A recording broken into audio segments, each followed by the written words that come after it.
We all know Hallmark Today as the company that conquered the greeting card industry and changed the fabric of how people all over the world celebrate holidays. But did you know that the Hallmark we know today was almost burned to the ground before it even sold its first greeting card? And the empire that arose from its ashes was built brick by a 16-year-old boy with a dream and a couple of shoeboxes. Today we uncover the story of Hallmark, the company that transformed the humble greeting card into an art form in a multi-billion dollar industry. Welcome to the history of Hallmark, building a greeting card dynasty.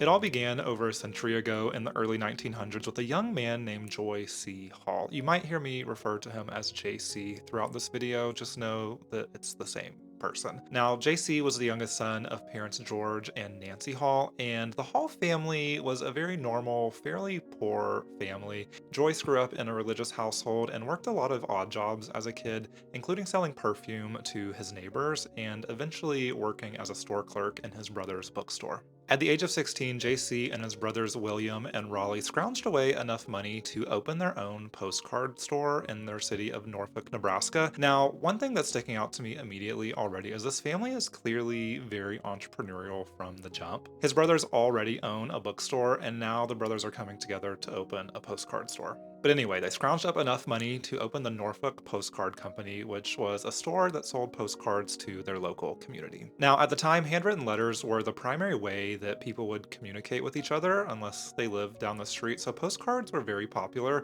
But as you might imagine, the town of Norfolk was pretty small, so even though postcards were popular, the market demand in Norfolk was just not there. So, in pursuit of growing the business, JC set out on his own on a train to Kansas City, Missouri, with two shoeboxes full of postcards and a dream of growing this business into something bigger. Upon arrival to Kansas City, JC began calling on bookstores, drugstores, and other shops around the area to stock his postcards and a few other gift items that he's curated. As more and more stores began to stock his postcards, his other brother Willie actually moved down to Kansas City, and together they opened their very own store in downtown Kansas City. But just after opening the store in 1915, disaster struck. A catastrophic fire destroyed not only the store, but also JC's entire inventory, and along with it, much of his dream. However, instead of succumbing to despair, JC actually saw an opportunity amongst the madness. He noticed that postcard sales had begun to decline as the public began to desire more privacy in their communication. As you know, with postcards even today, typically you have an image on the front and then you just handwrite a note on the back, and anyone that comes across that postcard before it gets to its destination can read it. And JC noticed that people were beginning to desire a more private way to communicate, so he and his brother Willie decided to start the business back up, but this time with a revolutionary idea. They would sell high quality, beautifully designed greeting cards that would fold and come with an envelope. This wouldn't only provide privacy to their customers, but it would also turn a boring old postcard into a handheld piece of art. And while it certainly seems simple on the surface, especially 100 years later, this was an idea that would change the industry forever. So, with their newfound idea, the brothers took out a loan, purchased a printing firm, and for the very first time began designing their own custom original designs. And just a few years later, their older brother William moved down to join the pair in Kansas City, and together they established Hall Brothers Incorporated, which would later become what we know today as Hallmark.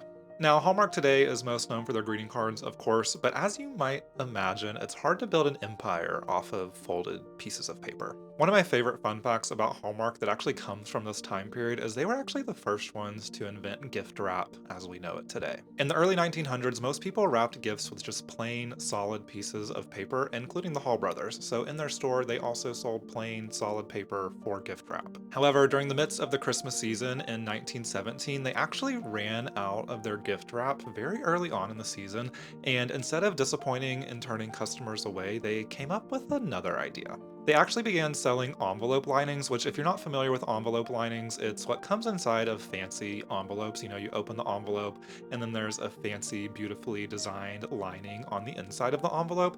They actually began selling those linings for gift wrapping purposes. So they basically just took an existing product and remarketed it, but those envelope linings sold out so fast that they very quickly began designing and manufacturing their own beautifully designed gift wraps.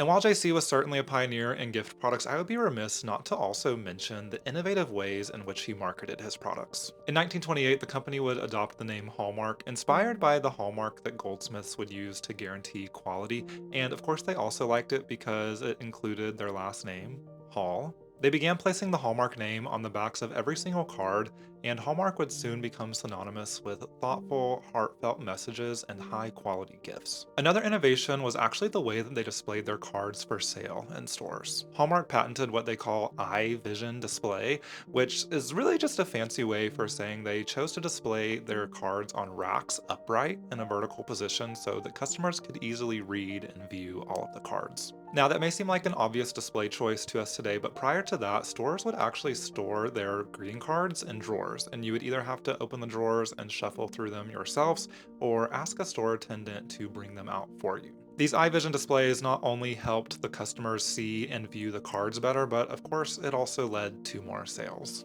As you're aware, this is still the way we shop for greeting cards today. If you walk into any supermarket or drugstore, you're going to see racks and racks of greeting cards. Through the Great Depression and World War II, Hallmark continued to innovate. They began introducing really intricate and detailed cards with heartfelt messages that were really popular during this time of what was essentially extreme turmoil. I mean, think about it. During this time, it felt like the world was crumbling around everyone, and people were eager to cling on to any message of hope or encouragement. By the 1940s and 50s, Hallmark had cemented itself into American culture and even became the very first greeting card company to run a live television commercial. Their slogan, "When you care enough to send the best," became a testament to their commitment to quality and emotional connection. And let's be real, even when you're shopping for greeting cards today, when you see that little gold crown, you know that that card's going to be a little bit more expensive, but you also know that it's probably the best choice. Around this time, Hallmark also began their foray into entertainment. In 1951, NBC approached them and asked them to sponsor the first ever opera created for live television. The opera and the Hallmark sponsorship was such a success that it would actually become the catalyst for the Hallmark Hall of Fame, which would be an anthology series that delivered high-quality original productions primarily based on classic literature to television viewers for the next 60 plus years. And as I'm sure anyone watching this video is well aware, they then went on to create their own television network called the Hallmark Channel, where they would produce original television shows and movies. Most notably, and to this day, they would become known for their Christmas and holiday movies, which despite the bad acting are actually pretty good, if you ask me, and are a holiday tradition for many families. Through the following decades, Hallmark continued to innovate and affect the ways that people all around the world experience holidays. In the 1970s, Hallmark introduced the Hallmark keepsake ornament, which would essentially spiral into the phenomenon that we know today of ornament collecting. During that time, they also introduced a ton of new lines to their greeting card business, including a line of humorous cards called shoebox greetings, mahogany cards, which was a line of cards for their African American customers, and they also introduced lines for Jewish and Hispanic customers. I did some digging to actually see how many lines they have under the Hallmark Cards umbrella today, and I couldn't find an exact number, but it's safe to say that it's a lot. In 1986, the Hallmark Gold Crown store was established, which would essentially take all of the Hallmark brands and product categories and bring them under one roof and create a singular shopping retail experience. If you were around during this time, you probably saw these stores pop up in malls and strip malls all across America. I remember specifically always going into these stores whenever my family was at a mall, and my mom would make me put my hands behind my back so that I wouldn't break anything. Does anyone else remember that?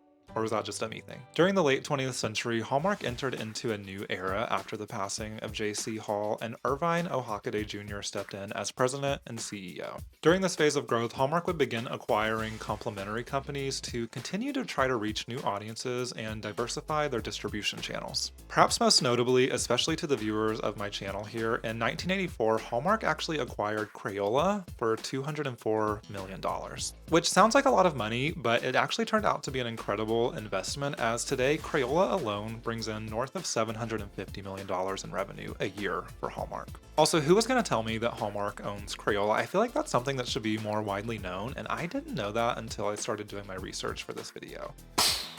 Mind blown. But this is just another example of how Hallmark has continued to innovate and stay relevant throughout the years. Today, the company is under new leadership as Mike Perry, who's been with Hallmark for over 30 years, steps into the reins of CEO. They've continued to focus on a diverse range of business ventures, including their entertainment segment with the Hallmark Channel and Hallmark Movies, which continues to bring family-friendly entertainment to millions every year. Their Crayola brand continues to be an affordable and accessible entry point for young people to get into arts and crafts.